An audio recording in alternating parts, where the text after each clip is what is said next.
UIT. Learn, research and innovate. Join with us. United Institutions, Coimbatore. வருமானத்துக்கு அதிகமாக சொத்து சேர்த்த மற்றொரு வழக்கிலும் அமைச்சர் துரைமுருகன் மற்றும் அவரது மனைவியை விடுவித்த உத்தரவை சென்னை உயர்நீதிமன்றம் ரத்து செய்தது. 2007-2009 ஆண்டு காலகட்டத்தில் வருமானத்துக்கு அதிகமாக 1,40,00,000 ரூபாய் சொத்துக்கள் சேர்த்ததாக அமைச்சர் துரைமுருகன் மற்றும் அவரது மனைவி மீது லஞ்ச ஒழிப்புத்துறை 2011 ஆண்டு வழக்கு பதிவு செய்தது. இந்த வழக்கிலிருந்து இருவரையும் வேலூர் சிறப்பு நீதிமன்றம் விடுவித்த நிலையில் அந்த உத்தரவை எதிர்த்து லஞ்ச ஒழிப்புத்துறை சென்னை உயர்நீதிமன்றத்தில் மறு ஆய்வு மனுவை தாக்கல் செய்தது. அப்போது ஆவண ஆதாரங்களை சுட்டிக்காட்டியே இருவரும் வழக்கிலிருந்து விடுவிக்கப்பட்டதாகவும் இதனால் லஞ்ச ஒழிப்புத்துறையின் மறு ஆய்வு மனு விசாரணைக்கு உகந்ததல்ல என்றும் துரைமுருகன் தரப்பு வாதிட்டது. இதனை ஏற்க மறுத்த நீதிபதி வேல்முருகன் வேலூர் சிறப்பு நீதிமன்றத்தின் உத்தரவை ரத்து செய்தார். வழக்கு குற்றச்சாட்டுகளை பதிவு செய்து நாள்தோறும் விசாரணை நடத்தி 6 மாதங்களுக்குள் முடிக்க வேண்டும் என்றும் உத்தரவிட்டார்.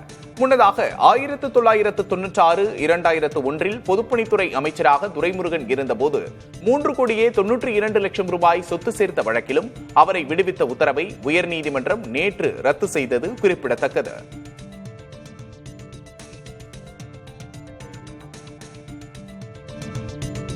அமைச்சர் பொன்முடியை பதவி நீக்கம் செய்யக்கோரிய வழக்கில் பதிலளிக்க தமிழக அரசுக்கு சென்னை உயர்நீதிமன்றம் உத்தரவிட்டுள்ளது. அண்மையில் நடைபெற்ற கூட்டத்தில் சைவம் மற்றும் வைணவம் குறித்தும் பெண்கள் பற்றியும் அமைச்சர் பொன்முடி பேசியது சர்ச்சைக்குள்ளானது.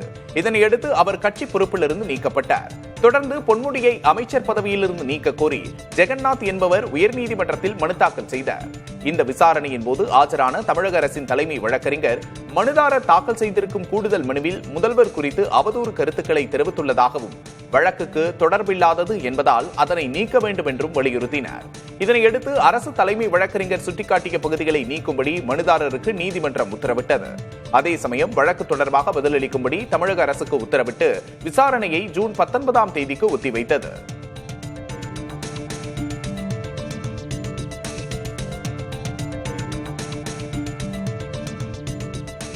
கோடை விடுமுறைக்கு பிறகு கல்லூரிகள் ஜூன் 16ஆம் தேதி திறக்கப்படும் என்று கல்லூரி கல்வி இயக்குநரகம் அறிவித்துள்ளது.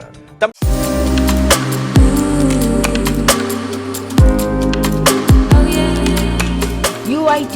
Learn, research and innovate. Join with us. United Institutions, Coimbatore.